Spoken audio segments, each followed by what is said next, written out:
सभी बच्चे ध्यान दें। आज हम इलेक्ट्रिकल सर्किट में आने वाले विभिन्न कंपोनेंट्स के सिंबल और उसके बारे में जानकारी प्राप्त करेंगे।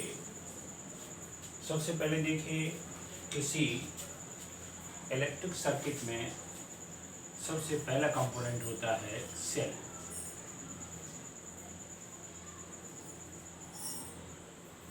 सेल वह कंपोनेंट होता है जो एनर्जी देकर किसी परिपथ में आवेश के प्रवाह की निरंतरता को बनाए रखता है।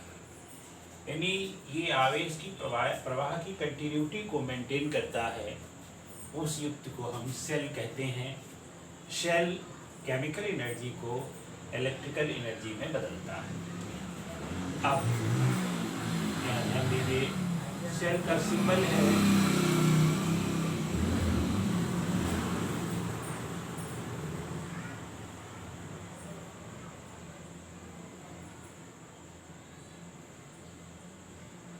ये दो सिंबल प्रयोग किए जाते हैं। इस सिंबल में इंटरनल रेजिस्टेंस नहीं है और इस सिंबल में इंटरनल रेजिस्टेंस है। इसको एक बॉक्स के अंदर बंद कर देते हैं। इस तरह से दो सिंबल प्रयोग किए जाते हैं। अब इसके बाद आता है टाइप्स ऑफ सेल, यानी सेल कितने प्रकार के होते हैं। तो सेल दो प्रकार के होते हैं। किधर ध्यान दीजिए, सभी बच्चे ध्यान दें। पहला होता है जिसको हम बोलते हैं प्राइमरी सेल,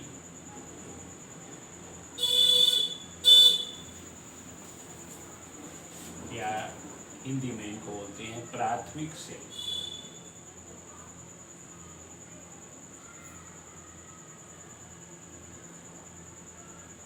प्राथमिक सेल वो सेल होते हैं जो तैयार होने के पश्चात सीधे सर्किट में जोड़े जाते हैं और ये केमिकल एनर्जी को इलेक्ट्रिकल एनर्जी बदल करके सर्किट को ऊर्जा देते हैं। और इनमें मुख्य रूप से प्रयोग होने वाला सेल है ड्राई सेल। हिंदी में इसको शुष्क सेल कहते हैं। ये वही सेल है जो हमारे घरों में, टॉर्च में, रेडियो में और छोटे छोटे इलेक्ट्रिकल इंस्ट्रूमेंट में प्रयोग होता है। दूसरा सेल, इसके और भी उदाहरण हैं, लेक्लांसी सेल है, डैनियल सेल है। और दूसरे प्रकार का सेल होता है, इसको हम बोलते हैं सेकेंडरी सेल।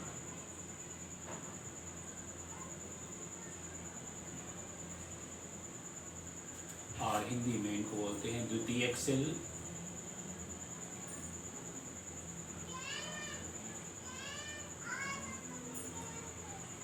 द्वितीयक सेल वो सेल होते हैं कि जब ये तैयार किए जाते हैं तो तुरंत ऊर्जा नहीं देते हैं। पहले इसको किसी वैद्युत स्रोत से जोड़ा जाता है और उस स्रोत से ऊर्जा लेकर ये चार्ज हो जाते हैं।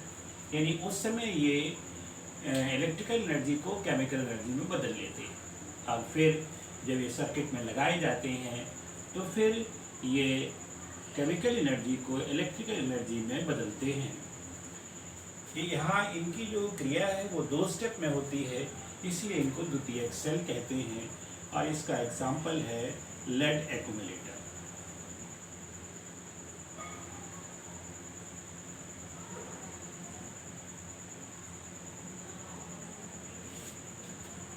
इसको हिंदी में सीसा संचायक सेल कहते हैं। सीसा संचायक सेल।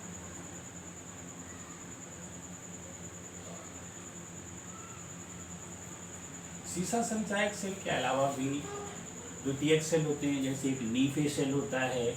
और हमारे मोबाइल्स में प्रयोग होने वाला सेल भी द्वितीयक सेल है। वो पहले चार्ज किया जाता है, इसके बाद वह ऊर्जा देता है। सेल के पश्चात दूसरा कंपोनेंट आता है रियोस्टेट।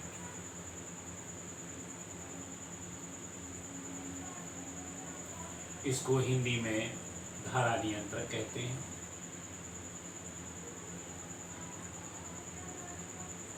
यानी ये धारा का नियंत्रण करता है।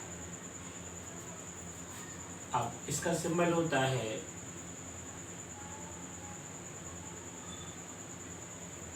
यानी रेजिस्टेंस को बनाकर उसको एक एरो से क्रॉस कर देते हैं, या फिर इस तरह से इसको दो तरह से धारा नियंत्रण को डिनोट किया जाता है,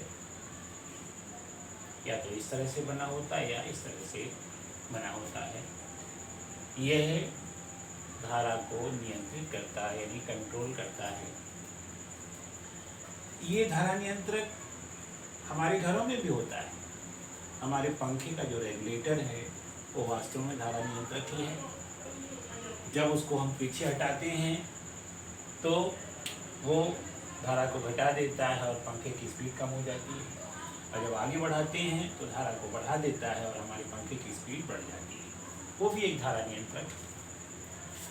धारा नियंत्रक के बाद तीसरा कंपोनेंट होता है गैल्वेनोमीटर।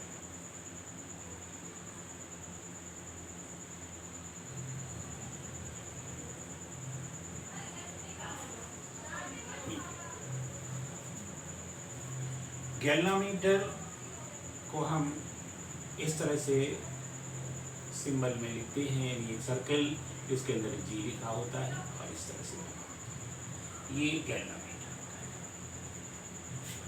और इसका अगला कंपोनेंट होता है एमीटर।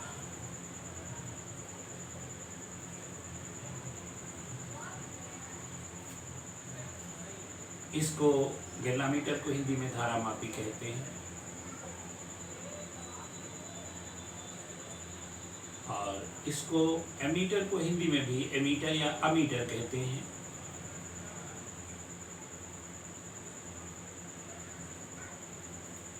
इसको भी इसी तरह एक सर्कल बनाकर उसके अंदर ए लिखते हैं। ये पॉजिटिव टर्मिनल, नेगेटिव, पॉजिटिव और नेगेटिव।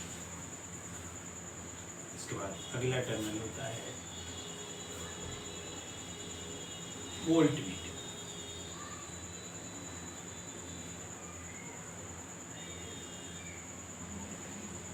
वोल्टमीटर को हिंदी में भी वोल्टमीटर ही कहते हैं, और इसको एक सर्कल में वी लिख करके डिनोट करते हैं। अब थोड़ा सा एक अंतर और समझ लें, गैल्वेनोमीटर भी धारा को नापता है, अमीटर भी धारा को मापता है, पर इन दोनों में थोड़ा सा अंतर है। गैल्वेनोमीटर केवल धारा की उपस्थिति और दिशा को बता सकता है, एमीटर धारा के परिमाण को बताता है। जैसे कि एग्जाम्पल लेकर हम आपको बताते हैं, बाहर धूप में एक गिलास में जल रखा और आपसे पूछा जाए कि जल गर्म है कि ठंडा, तो आप उंगली डालेंगे तो आप तुरंत बता देंगे कि जल गर्म है कि जल ठंडा है। परंतु आपसे पूछा जाए कि जल कितना गर्म है तो आप नहीं बता सकते। क्यों? आप ठंडा और गर्म तो बता सकते हैं, परंतु उसकी मात्रा नहीं बता सकते हैं। और थर्मामीटर अगर दे दिया जाए तो थर्मामीटर जल में डालकर आप बता सकते हैं कि जल का ताप इतने डिग्री सेंटीग्रेड है। ठीक इसी तरह से यहाँ भी होता है कि धारा मापी यानी गैल्वेनोमीटर को जब सर्किट में लगाते हैं तो ये बता देता है कि सर्किट में धारा चल रही है कि नहीं चल रही है और किस दिशा में चल रही है, परंतु ये नहीं बता सकता है कि धारा का मैग्नीट्यूड कितना है। और एमीटर वह यंत्र है जो ये बताता है कि सर्किट में धारा चल रही है और उसका परिमाण कितना है, अर्थात कितने एम्पियर की धारा चल रही है। यही दोनों में अंतर है। और वोल्टमीटर वह यंत्र होता है जो किसी सर्किट के दो बिंदुओं के बीच विभवांतर बताता है। अब इन तीनों को सभी बच्चे समझ गए होंगे। इसके बाद अगला नंबर आता है की, या हिंदी में इनको कुंजी कहते हैं। वैद्युत परिपथों में तीन प्रकार की कुंजियों का उपयोग होता है। पहली कुंजी होती है वन वे की। वन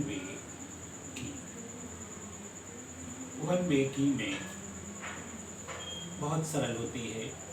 सर्किट में एक कुंजी लगी होती है जिससे सर्किट को ऑन ऑफ किया जाता है और उसका सिंबल इस तरह से बनाया जाता है। सेकंड होती है टू वे की।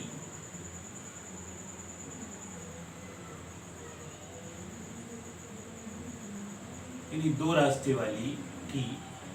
इसमें दो जगह से आने वाली धाराओं को एक साथ मिलाया जाता है, या इसका उल्टा भी सही है, एक जगह से आने वाली धारा को दो जगह बांटा जाता है।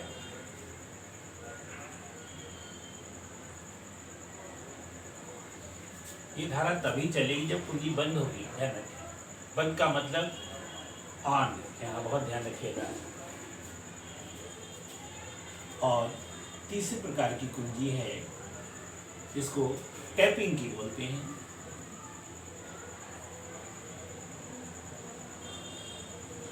या दाब कुंजी, इसको प्रेस बटन भी कहा जाता है। ये इस तरह की होती है, यहाँ पर प्रेस करने के लिए लगा होता है ये। इसमें धारा तभी चलती है जब इसको प्रेस किया, इसको अक्सर केसी लिखा जाता है। अब ये तीन प्रकार की कुंजियाँ होती है, सभी बच्चे ध्यान रखेंगे। अगला स्टेप होता है या अगला कंपोनेंट होता है, ध्यान दें, लोड। एक शब्द ये प्रयोग किया जाता है, लोड। इसको हिंदी में भार कहते हैं। भार कुछ नहीं है, कोई भी रेजिस्टेंस किसी प्रकार का डाला जाए उसे भार कहते हैं, और उसको एक रेजिस्टेंस से व्यक्त करते हैं। ये भार है। भार के बाद फिर हम अगला स्टेप लेते हैं, यानी भार के बाद एक कंपोनेंट आता है जिसको हम डायोड कहते हैं।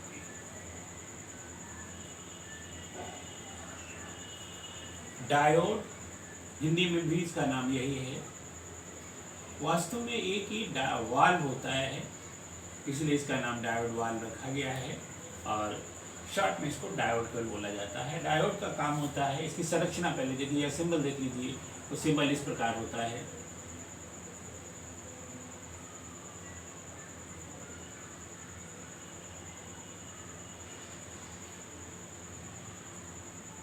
डायोड का काम होता है कि केवल धारा को एक दिशा में जाने देता है। अगर लौट कर इसमें धारा आना चाहे तो नहीं जा सकती। जैसे किसी तार में धारा, जैसे मान लीजिए कोई तार है, इधर से धारा चलाएं तो भी चलेगी, इधर से चलाएं तो भी चलेगी, लेकिन डायोड में धारा केवल एक दिशा से दूसरी दिशा में जाती है। इसको इस तरह से समझ सकते हैं कि आप साइकिल के वाल्व को जानते हैं, जिसको सभी बच्चे जानते हो, साइकिल में एक पतला सा ट्यूब लगा होता है, इसको वाल्व बोलते हैं। जब हम पंप से हवा भरते हैं तो हवा साइकिल के ट्यूब के अंदर चली जाती है, पर जब पंप को वापस लाते हैं तो ट्यूब की वायु बाहर नहीं आती है, अर्थात उसमें केवल एक दिशा में वायु चलती है। इसी तरह से डायोड में भी करंट केवल एक दिशा में चलता है। अगला कंपोनेंट होता है, इसका नाम है पोटेंशियल डिवाइडर।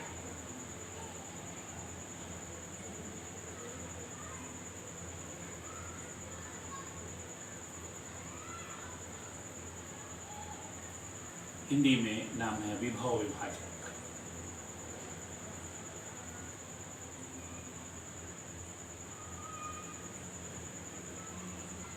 ये विभव को विभाजित करता है। ये इस प्रकार से होता है, कोई हाई रेजिस्टेंस ले लेते हैं,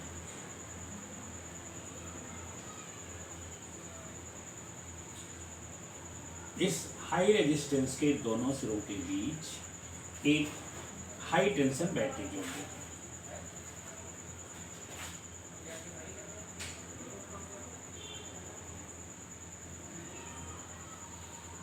और इसको इस तरह से जोड़ दिया जाता है। इसके ऊपर एक जाकी यानी स्लाइडिंग की लगा देते हैं और इसको इस तरह से आते हैं। अब देखिए, सपोज करिए ये 12 वोल्ट की बैटरी है, 2 3 4 5 6, ये बैटरी 12 वोल्ट की है, तो यहाँ पर 12 वोल्ट होगा पोटेंशियल, यहाँ पर 0 वोल्ट पोटेंशियल है, यानी कुल 12 वोल्ट की बैटरी। आप यहाँ पर अगर इसके सेंटर में लगा करके ये जॉकी और इन दोनों के बीच में पोटेंशियल मेजर किया जाए तो ये पोटेंशियल 6 वोल्ट होगा। अगर इसको इधर की ओर खिसकाते हैं तो ये पोटेंशियल 6, 7, 8, 9, 10 बढ़ते बढ़ते 12 हो जाएगा, और अगर इसको इधर की तरफ करते हैं तो ये 0 हो जाएगा। इस तरह से यानी 0 से लेकर 12 वोल्ट तक के पोटेंशियल को हम यहाँ पोटेंशियल डिफरेंस को यहाँ प्राप्त कर सकते हैं, इसीलिए इसका नाम विभव विभाजक रखा गया है। वास्तव में यह एक प्रकार का पोटेंशियोमीटर होता है। इसके बाद अगला कंपोनेंट, सभी बच्चे ध्यान दें, अगला कंपोनेंट होता है इंडक्टर। इंडक्टर मेनली तांबे के तार का बना होता है, इसको हिंदी में प्रेरक तत्व कहते हैं, और इसका सिंबल होता है ये इस तरह से स्प्रिंग की तरह बना। ये प्रेरक तत्व का सिंबल है। इसको आगे चैप्टर्स में आप लोग पढ़ेंगे। इसके बाद एक और कंपोनेंट आप लोग पढ़ चुके हैं जिसका उपयोग एनर्जी को कलेक्ट करने के लिए किया जाता है, और इसका नाम है कैपेसिटर।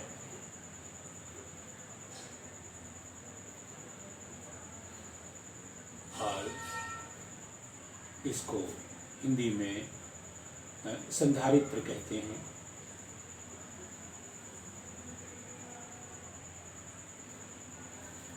और इसका सिंबल होता है 2 बराबर की लाइनें होती हैं। इसमें एक प्लेट पॉजिटिव होती है और एक प्लेट नेगेटिव होती है। अगर ये दोनों बराबर की लाइनें हैं तो ये कैपेसिटर होगा, अगर एक बड़ी और एक छोटी लाइन है तो ये सेल का सिंबल होता है।